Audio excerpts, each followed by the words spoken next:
नोटाबंदीमुळे लोकांना रांगेत थांबावं लागतंय, सुट्या पैशांसाठी त्यांचे हाल होत आहेत। नोटाबंदीमध्ये पुण्यात एका कुटुंबावर या सगळ्याचे परिणाम काय झालेत ऐकूया।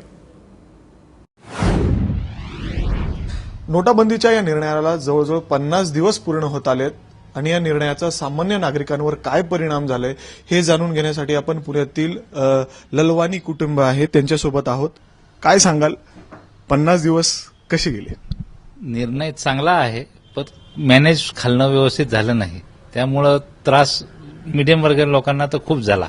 7,500 ते 9,000 पर्यंत पुणा टू अहमदाबाद, अहमदाबाद टू पुण्याला नुसता टोल जातो।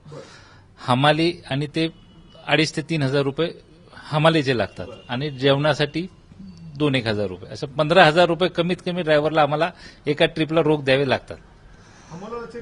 नाही ना, आम्हाला लोक गुन्हे चेक घेत नाही, काय नाही, ते तर म्हणतात पैसे आधी दाखवा असतील तरच गाड्या भरतो, नाही तर गाडी सुद्धा भरत नाहीत ते। तर खर्च अतिशय कमी करावा लागला, कारण खूप विचार करावा लागतो की 10 रुपये सुद्धा खर्च करताना प्रत्येक गोष्ट विचार करावी लागते की कुठं खर्च करायचा, नेमकं काय करायचं।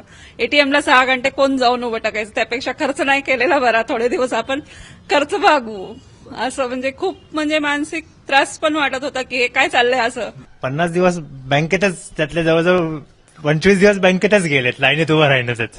बेसिकली मला असं वाटतं की हा निर्णय खरंच चांगला आहे। फक्त जे एक्झिक्यूट